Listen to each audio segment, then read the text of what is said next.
Hi అండి, నమస్తే. Welcome back to Veni's kitchen. ఉప్మాని పర్ఫెక్ట్గా చేస్తే టేస్ట్ అనేది అయితే సూపర్గా ఉంటుందండి. అన్ని ఇంగ్రీడియంట్స్ కరెక్ట్గా వేయాలి, అప్పుడే ఉప్మాని ఇష్టంగా తింటారు. చాలామంది ఉప్మా అంటే ఇష్టపడరు కదా.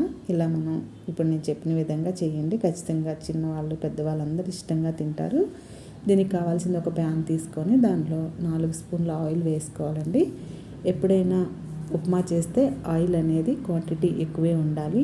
ఆయిల్ ఎక్కువ వేస్తేనే ఉప్మా అనేది టేస్ట్ బాగుంటుంది. ఈ ఆయిల్ హీట్ అయిన తర్వాత దీనిలో 1 స్పూను ఆవాలు, 1 స్పూను జీలకర్ర, 1 స్పూను పచ్చిశనగపప్పు వేసుకొని, అలాగే ఒక 2 ఎండుమిర్చిని ఇలా తుంపుకొని వేసుకోవాలండి. అలాగే కరివేపాకు కొద్దిగా ఎక్కువే వేసుకుంటే టేస్ట్ అయితే బాగుంటుందండి ఉప్మాలోకి. ఈ మొత్తం కూడా ఇలా కొద్దిగా రోస్ట్ అవ్వాలి. ఓకే అండి, ఇలా వేగాయి కదా. ఇప్పుడు దీనిలో ఇలా చిన్న ముక్కలుగా కట్ చేసుకున్న పచ్చిమిర్చి వేసుకోవాలి. పచ్చిమిర్చిని ఎప్పుడు కూడా చిన్న ముక్కలుగా కట్ చేసి వేసుకోవాలండి, రౌండ్గా ఉప్మాలోకి. అలా అయితేనే ఉప్మా తినేటప్పుడు మనకి ఆ ముక్కలు ఉప్మాతో పాటు తింటే టేస్ట్ అనేది బాగుంటుంది, కారంగా కూడా. ఎందుకంటే ఉప్మాని ఎక్కువ మంది ఇష్టపడరు. ఇలా మనం అన్నీ పర్ఫెక్ట్గా వేస్ట్ చేస్తే ఇష్టంగా కూడా తింటారు. దీనిలోకి అల్లాన్ని చిన్న చిన్న ముక్కలుగా కట్ చేసుకొని వేసుకోవాలండి. అలాగే ఈ ఉల్లిపాయలు కూడా చిన్న ముక్కలుగా ఇలా కట్ చేసుకొని వేసుకోవాలి. ఈ మొత్తం కూడా మనకి పచ్చివాసన పోయేంత వరకు కూడా వేపుకోవాలి. ఉల్లిపాయలు ఎప్పుడు కూడా బాగా ఫ్రై అవ్వాలండి. అలా అయితేనే ఉప్మా అనేది టేస్ట్ బాగుంటుంది. అంటే గోల్డెన్ కలర్ వచ్చేంత వరకు కూడా వేపుకోవాలి. అన్నీ పర్ఫెక్ట్గా వేస్తేనే ఉప్మా అనేది టేస్ట్ బాగుంటుందండి. మెత్తగా ఉంటేనే ఉప్మా అనేది టేస్ట్ బాగుంటుంది. ఓకే అండి, వేగిపోయాయి కదా. ఇప్పుడు వీటిల్లో నేను ఇదే గ్లాస్ తోటి హాఫ్ గ్లాస్ రవ్వ తీసుకుంటున్నానండి.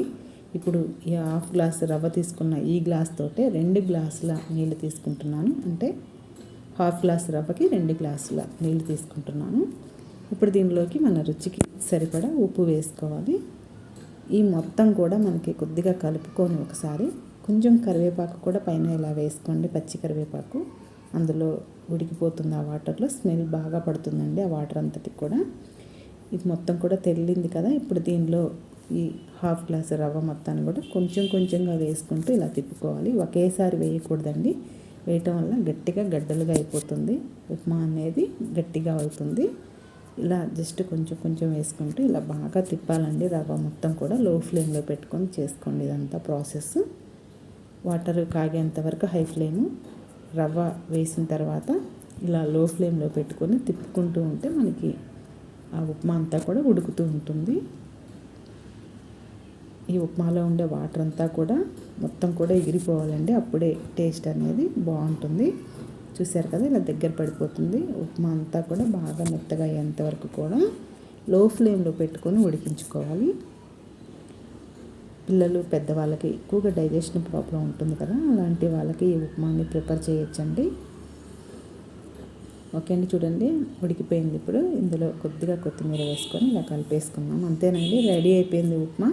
టేస్టీగా ఉండే ఈ ఉప్మాని పిల్లలు పెద్దవాళ్ళకైతే ఇలా చేసి పెట్టండి, ఖచ్చితంగా టేస్టీగా తింటారు. ఈ రెసిపీ నచ్చినట్టయితే లైక్ చేయండి, షేర్ చేయండి. అలాగే మరిన్ని రెసిపీస్ కోసం వేణీస్ కిచెన్ని సబ్స్క్రైబ్ చేయండి. Thank you.